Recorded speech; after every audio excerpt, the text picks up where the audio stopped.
And for this final part of our deep dive, we're going to explore NAC's potential role in a completely different lung condition, Idiopathic Pulmonary Fibrosis, or IPF. That's right. IPF is a chronic lung disease characterized by scarring in the lungs. This scarring makes the lung tissue stiff and thick, which makes breathing increasingly difficult over time. Unlike COPD, which is often linked to smoking or exposure to other environmental irritants, the exact causes of IPF remain unknown, hence the term idiopathic. So it's a bit of a medical mystery. In a way, yes. While we don't yet fully understand what triggers IPF, researchers are making strides in understanding the mechanisms involved. And as with COPD, oxidative stress seems to play a significant role. So this idea of an imbalance between free radicals and antioxidants pops up again. Could you remind us how oxidative stress might contribute to a condition like IPF? Of course. In IPF, that excessive buildup of free radicals we've been discussing can damage the delicate tissues in the lungs, and over time this damage can lead to the scarring that characterizes the disease. So the hope is that NAC, with its antioxidant properties, might be able to step in and offer some protection against that damage. Exactly. And there's some encouraging research to support that notion. Several clinical trials have investigated the use of NAC for IPF, and some of the results have been quite promising.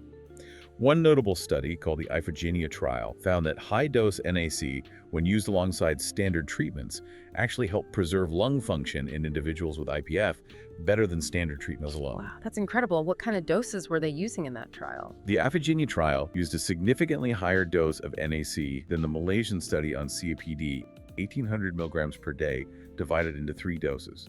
That's 3 times the dose used in the COPD study. It seems like dosage is a recurring theme in our exploration of antioxidants. It really is. Yeah. And with these higher doses, as you might expect, the possibility of side effects does tend to increase.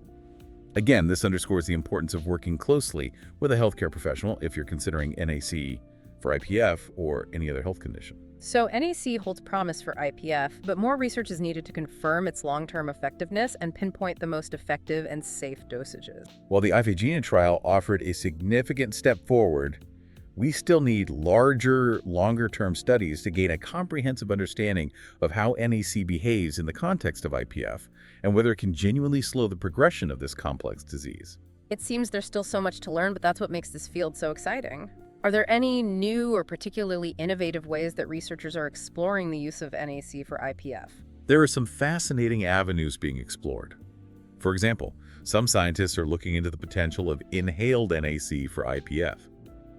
The idea is that delivering NAC directly to the lungs might enhance its effectiveness while potentially reducing the risk of systemic side effects. That's remarkable. So instead of taking a pill, you might inhale the NAC. Exactly.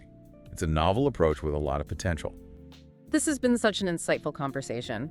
As we wrap up our deep dive into antioxidants and lung health, what would you say is the most important takeaway for our listeners? I think the key takeaway is this. Antioxidants, particularly vitamin C and NAC, show significant promise for managing lung conditions, but they are not a quick fix or a magic bullet. More research is always being conducted, and it is absolutely crucial to work closely with your healthcare provider to determine if antioxidants are right for you and how they might best be incorporated into your individual treatment plan. And it's always wise to embrace a holistic approach to lung health.